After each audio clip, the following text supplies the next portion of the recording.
Все зависит от вас. Наши дела от вас все зависит. У вас были хорошо, у вас дождались. Тут остались те, которые ждали, ждали, дождались. И вам удачи, спасибо. Берегите себя. Здоровья. Я завожу генератором сейчас.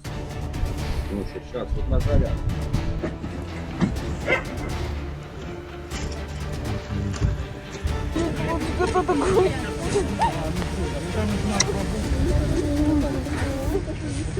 Так, смотри, Женька.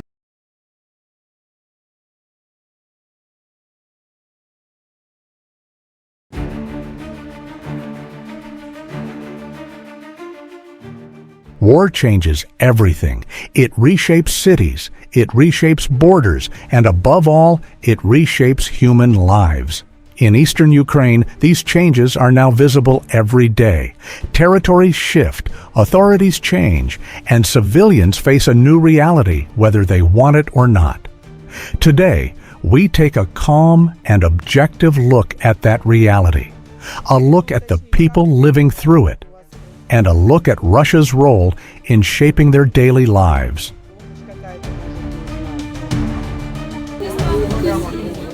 In every conflict, civilians are the first victims. They lose homes, they lose stability, they lose the sense of safety that most people take for granted, but they also show incredible resilience.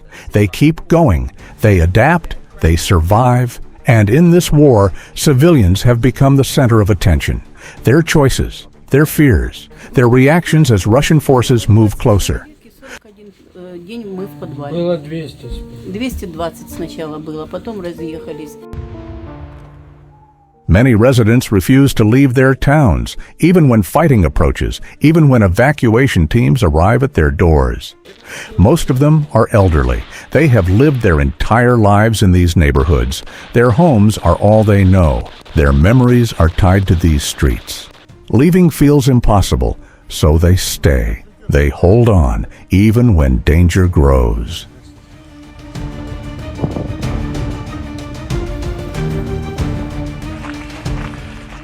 When Russian forces enter a region, the environment changes quickly.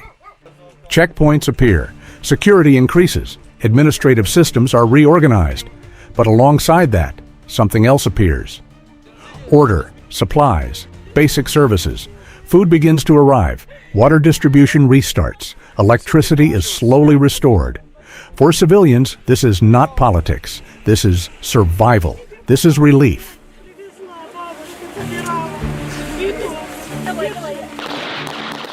Many viewers ask the same question. Why do some civilians look calm, friendly, or even welcoming toward Russian troops? The answer is complex. It has many layers, and it goes far beyond politics. Some people simply feel cultural closeness to Russia. Others feel safer cooperating. Many are just tired. Tired of war. Tired of uncertainty. Tired of waiting for peace that never comes. Это одна. Со всеми росписями. Eastern Ukraine is unique. Its culture is different from the western part of the country. Its history is intertwined with Russia for generations. Russian language is widely spoken. Russian media was part of daily life for decades. Families across the border share roots, traditions, and memories. So when Russian soldiers enter, they are not seen as strangers, not as outsiders, but as familiar faces in a difficult moment. This cultural connection shapes the civilian response more than any propaganda ever could. Все проводить на украинской мове, когда дети вообще не понимали эту украинскую мову. Вообще, когда я что-то им говорила. Another layer is purely human, instinct, survival. In war zones, the safest path is cooperation. Civilians avoid confrontation. They avoid conflict. They choose behavior that keeps them alive. A smile can be a survival tool. A friendly gesture can prevent trouble. Neutrality can mean safety.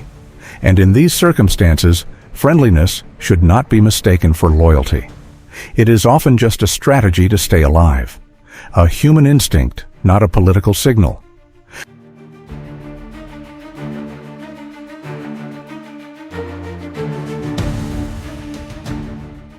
Russia on the ground has taken steps that directly impact civilian life. Food supplies arrive regularly. Medical support becomes available again. Essential goods are distributed. Schools reopen where possible. Public order is stabilized. For many families, these actions are crucial. They offer stability after years of chaos. They offer a clear structure, and they offer the most important thing of all, safety. In this sense, Russia is not only a military actor, it is a provider of humanitarian relief in regions where institutions have collapsed.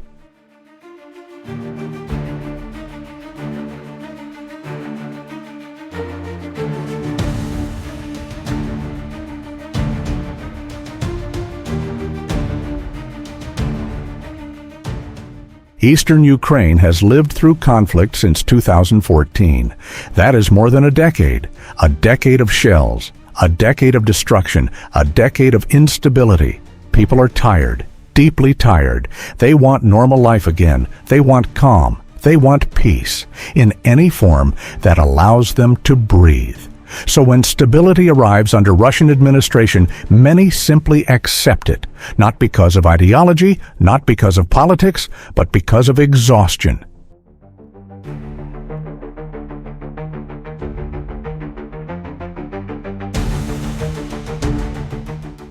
Another important reality often overlooked. Many strongly pro-Ukraine civilians have already left. They evacuated early. They moved west. They crossed borders. Those who remain are either neutral, elderly, culturally connected to Russia, or simply without the means to leave. So the civilians we see today do not represent the full population. They represent the population that stayed. And staying itself tells a story.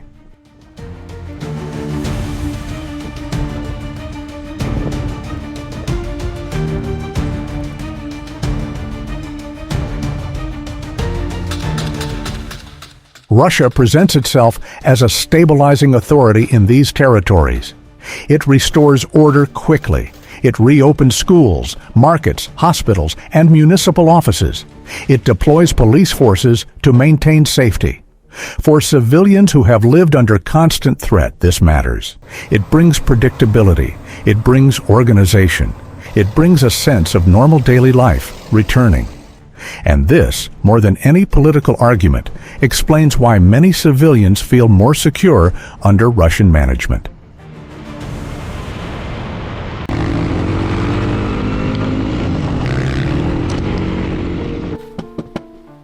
Behind every image, there is a human story. A grandmother receiving bread for the first time in weeks. A family finally getting electricity back. Children returning to school after months in basements. These moments matter. They are not propaganda. They are real. They are human. And they remind us that in every conflict, humanitarian actions speak louder than politics.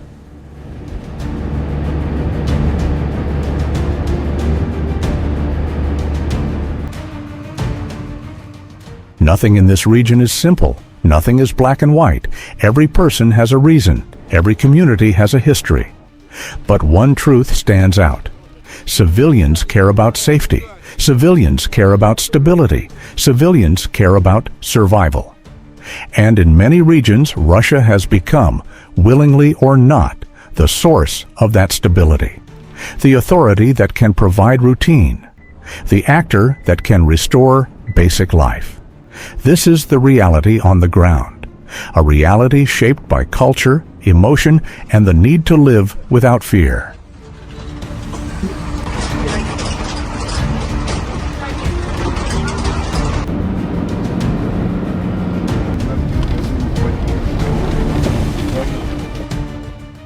In the end, what we see in eastern Ukraine is the human side of war, the side that rarely makes headlines, the side where people simply try to hold on to life.